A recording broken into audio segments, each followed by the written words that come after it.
Brethren, this year we celebrate the 200th birthday of William Mercer Wilson, our first Grand Master.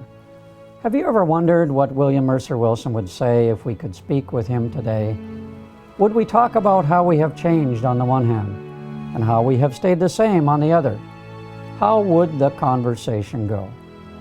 Brethren, today, with the help of technology, we are going to try and find out by attempting to contact Most Worshipful Brother Wilson directly. Most Worshipful Brother Wilson, is that you? Oh, that's better. We can see you now.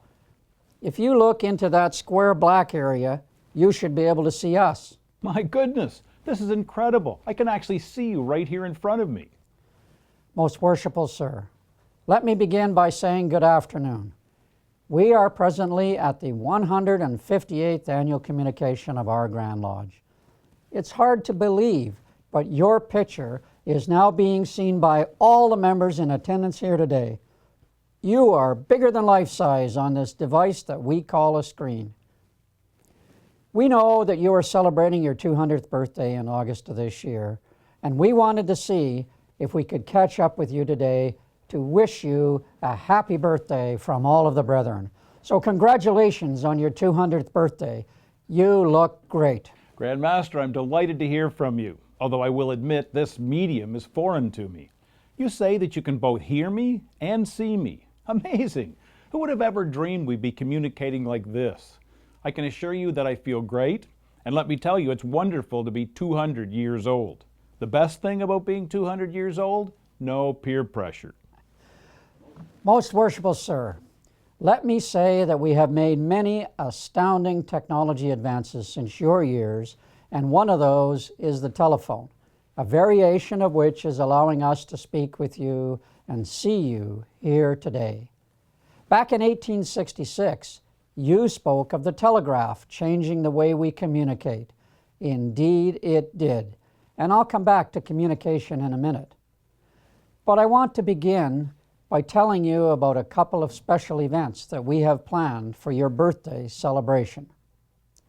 First, we will unveil a plaque in your honor. This is an Ontario government heritage plaque and is the very first one to honor a Mason in this province. Someone told me once that we never really grow up.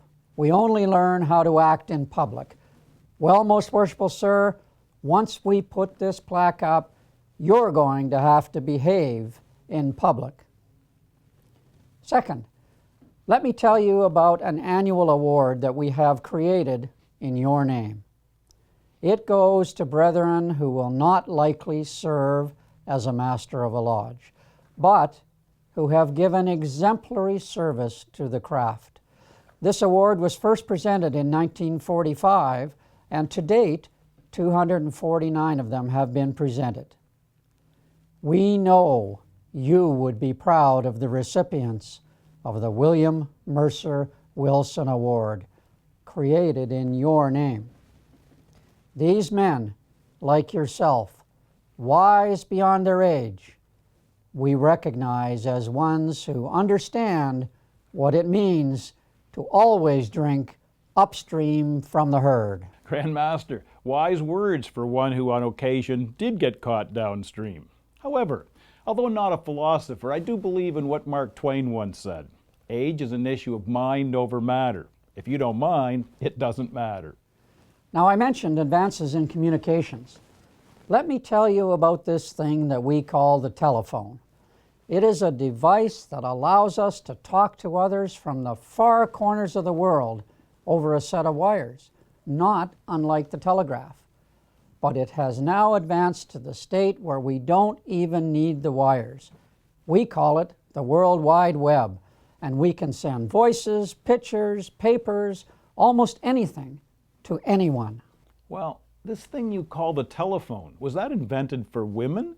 Ha, Most Worshipful Sir, let me just say in response that letting the cat out of the bag is a whole lot easier than putting it back in. But there's more. We also have something called a TV, which allows us to see news and events around the world as they unfold. the world has truly diminished in size. Some of us have even got small devices attached to our hips that we don't seem to be able to do without. These devices have made communications instantaneous. Instantaneous communication. Isn't that something? Tell me, how does it allow time for reflection and contemplation of one's thoughts or decisions before one speaks them? Wouldn't that seem a bit dangerous? Indeed it is, most worshipful sir, and it has gotten more than one brother in trouble. A hasty remark, communicated instantaneously, can often come back to bite you. Some brethren seem to have trouble learning that old adage, never squat while wearing your spurs. Grand Master, I believe in my address of 1858, I stated that we had granted warrants for 15 new lodges. At that time, we worked hard to overcome the apathy and indifference which, for so many years under the old regime, had repressed and retarded the advancement of our order. I'm excited to learn how the fraternity has grown since then. Well, we have had a tremendous increase in membership in the fraternity all across the jurisdiction. You remember the War of 1812 and the Rebellion of 1837. Well, regrettably, in the 20th century, we had 2 world wars that devastated a number of countries. However, after those wars, soldiers returning home joined our ranks in droves, such numbers that our membership rose to approximately 140,000 in the early 1960s. We had created over 650 lodges. That, of course, was a significant spike on our rolls, unprecedented since. Today, we still feel the effects of that boom age and are still returning to those pre-war levels. We currently stand at approximately 43,000 members and approximately 550 lodges. I can't imagine that many lodges. How on earth do you visit them all and communicate with them? Well, we simply can't visit them all during a Grand Master's term. And communication, as you can imagine, is the number one priority of our Grand Lodge. I remember visiting Pembroke, and the brethren picked me up and returned me in a sleigh, traveling over 40 miles each way. Why, we hardly had any time at all for a pint and a good cigar around the fire. Well, most worshipful sir, this is a whole topic for another conversation. But we have these amazing vehicles of transportation called trains, planes, and automobiles. Can you just imagine crossing Canada from sea to sea in less than a day? What change that has brought upon us all. These new devices must be a tremendous boon for lodge visitation. I recall stating in 1855 that visitation is a key to our growth. I believe I said that we must impress upon those brethren seeking Grand Lodge offices the necessity and importance of paying frequent visits to the subordinate lodges. We knew then that visitation would draw us closer in the bonds of brotherhood, and also ensure all our brethren, wherever they settle in the province, that we take a deep and lively interest in their Masonic welfare and happiness. Indeed, visitation remains a strong force for fraternalism. There is a correlation between visitation and successful lodges, and we continue to extol the benefits of visitation to all our members, a real cornerstone activity. Grand Master, when speaking of our brethren in remote areas traveling to lodge, it reminds me of the story of Jonah and the whale. Returning after his epic journey, Jonah's mother states, "That's a nice story, Jonah, but now tell me, where have you really been for the last 3 days?" And Grand Master, what of my beloved ritual? You know, we spent over 3 years arguing for a singular ritual. I remember thinking that a singular system, once approved, would be the rule and guide, not only for our present members of the order, but for all future generations of Masons in this jurisdiction. Most worshipful sir, you will recall that in 1859, we adopted the English ritual with some slight modifications. I am pleased to tell you that we continue to use that singular ritual today, with the two exceptions that you know about, that of our 2 Irish lodges in London. Good news, Grand Master, but I still worry about the letting down of our guard and the lowering of our standards. In 1867, I shared these concerns in my address. The Master, though retaining all the essentials, might deviate in some parts of the details. Then, in the course of time, these changes become, as it were, established, and after a few years are regarded as almost landmarks of that lodge, a departure from which would be considered as a dangerous innovation. Sounds like what you are saying is that our fences need to be horse-high, pig-tight, and bull-strong. Indeed, Grand Master, precedents have no authority unless they are founded upon principle, and changes have no support unless they're prompted by necessity and guided by reason. For Masonry to make steady and healthy progress, for it to have a standing and character among the institutions of the age, for it to achieve a perpetuity and prosperity, which its merely social and charitable character could never have secured, we must be rigorous in the maintenance of high standards. Most worshipful sir, your concerns are well-founded even today. We call these innovations local traditions. In fact, we have brethren who spend more time defending a local tradition than celebrating the shared joy of conformity. That is something I do not understand. It reminds me of the old saying, life is simpler when you plow around the stump. That brings me to another question. How do you teach the work and ensure its high quality? Grand Master, while it might be true that an idle mind may be the best way to relax, an active mind is essential to maintain high standards in our work. We have an office called the custodian of the work, responsible for ensuring the quality of the work. Unfortunately, we have a problem in getting to the brethren who need the instruction and to those who fail to keep current. Remember the saying, silence is sometimes the best answer?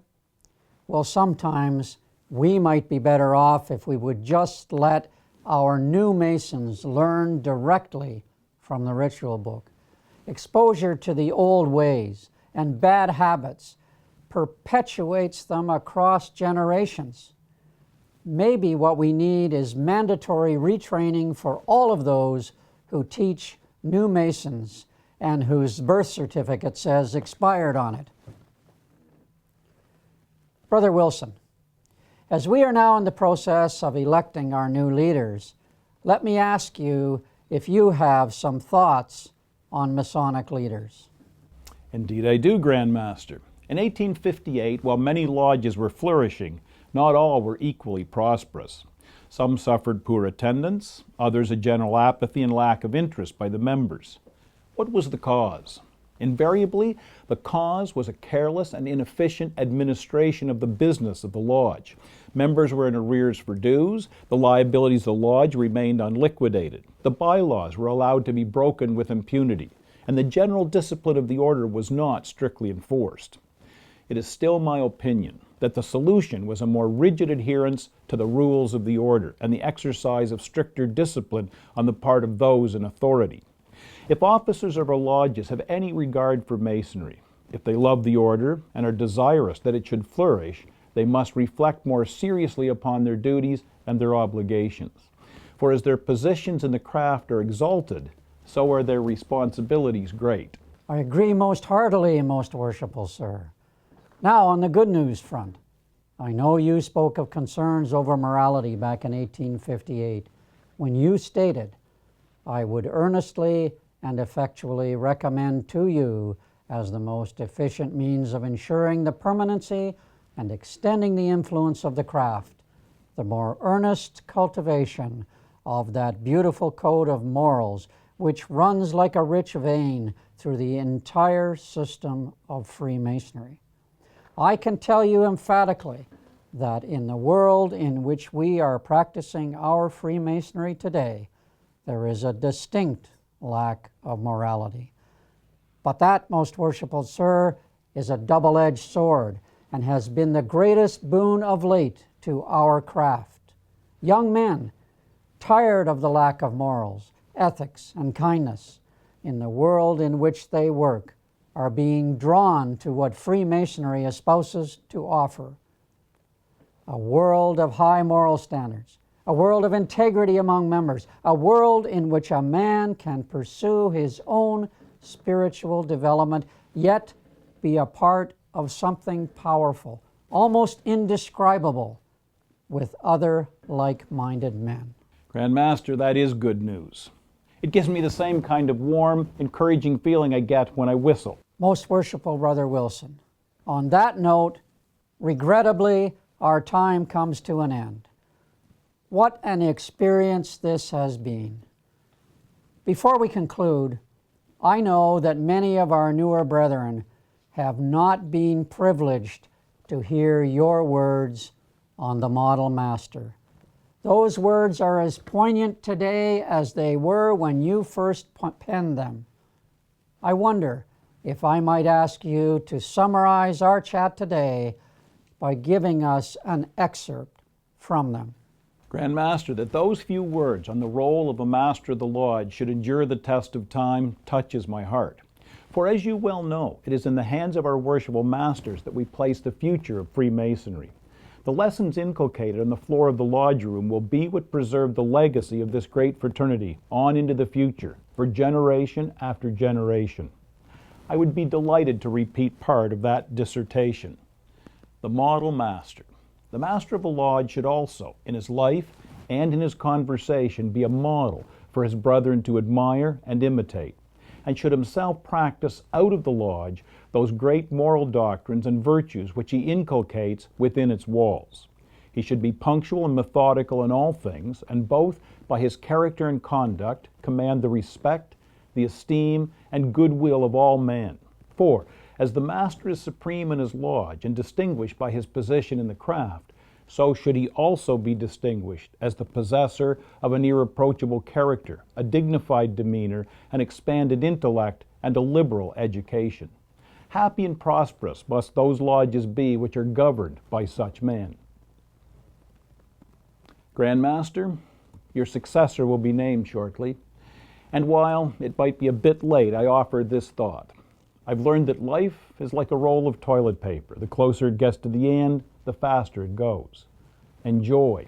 Permit me to offer some advice for you in your role as past Grand Master. You quickly need to determine how many times it is appropriate to say, "What?" before you just nod and smile because you still didn't hear or understand a word they said. Happy 200th birthday, Most Worshipful Brother Wilson. 200 years. Wow. I'm sure that on some days you might consider that you are aging.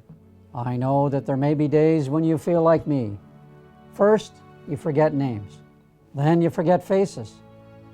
Then you forget to pull your zipper up. And finally, you forget to pull your zipper down. May our generations of Masons and those who come after us have the same respect and reverence for the principles of the fraternity that you and your brethren had. May we celebrate with joy and gladness the anniversary of your birth.